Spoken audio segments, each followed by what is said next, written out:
Recording by Nemo. The Phantom Hag by Anonymous. The other evening in an old castle, the conversation turned upon apparitions, each one of the party telling a story. As the accounts grew more horrible, the young ladies drew closer together.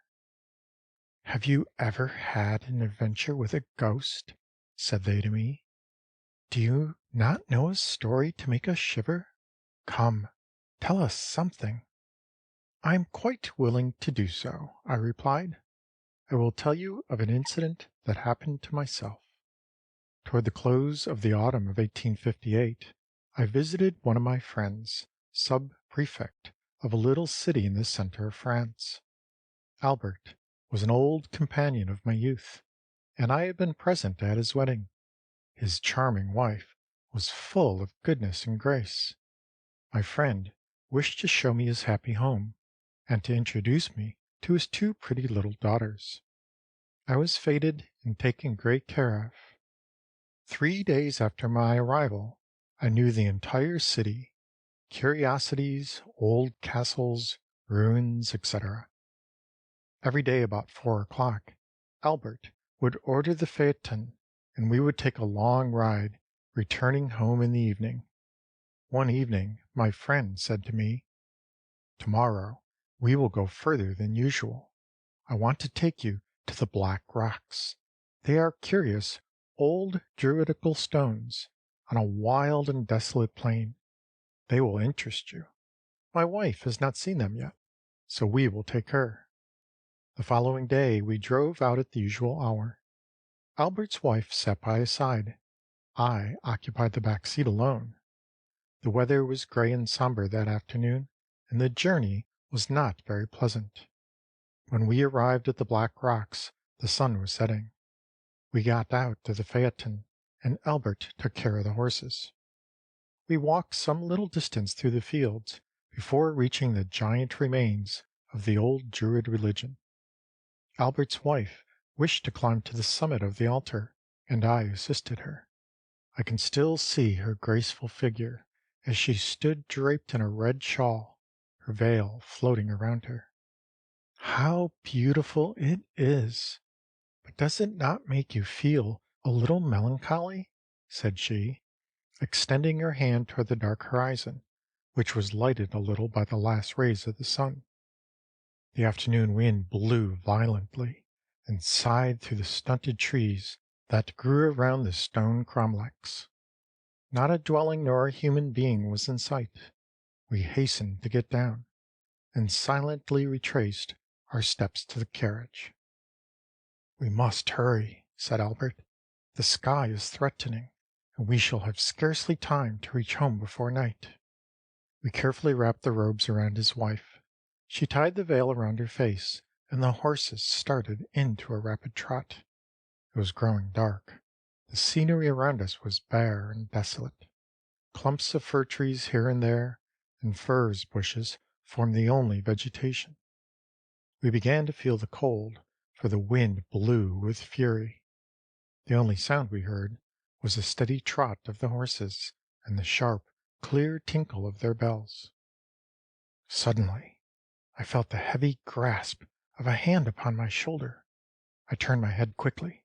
A horrible apparition presented itself before my eyes. In the empty place at my side sat a hideous woman. I tried to cry out. The phantom placed her fingers upon her lips to impose silence upon me. I could not utter a sound. The woman was clothed in white linen. Her head was cowled. Her face was overspread with a corpse-like pallor, and in place of eyes were ghastly black cavities. I sat motionless, overcome by terror. The ghost suddenly stood up and leaned over the young wife. She encircled her with her arms and lowered her hideous head as if to kiss her forehead. "What a wind!" cried Madame Albert, turning precipitately toward me. "My veil is torn." As she turned, I felt the same infernal pressure on my shoulder, and the place occupied by the phantom was empty. I looked out to the right and left. The road was deserted, not an object in sight. "What a dreadful gale!" said Madame Albert. "Did you feel it? I cannot explain the terror that seized me. My veil was torn by the wind, as if by an invisible hand. I am trembling still." "Never mind," said Albert, smiling. "Wrap yourself up, my dear. We will soon be warming ourselves by a good fire at home. I am starving." A cold perspiration covered my forehead.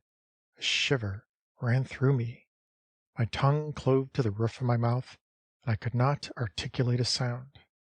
A sharp pain in my shoulder was the only sensible evidence that I was not the victim of an hallucination. Putting my hand upon my aching shoulder, I felt a rent in the cloak that was wrapped around me. I looked at it.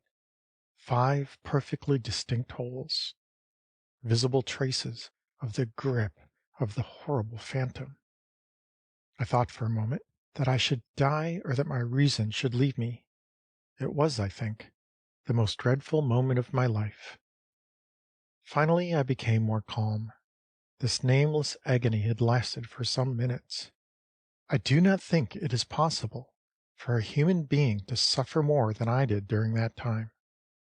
As soon as I had recovered my senses, I thought at first I would tell my friends all that had passed, but hesitated, and finally did not, fearing that my story would frighten Madame Albert, and feeling sure my friend would not believe me. The lights of the little city revived me, and gradually the oppression of terror that overwhelmed me became lighter. So soon as we reached home, Madame Albert untied her veil. It was literally in shreds.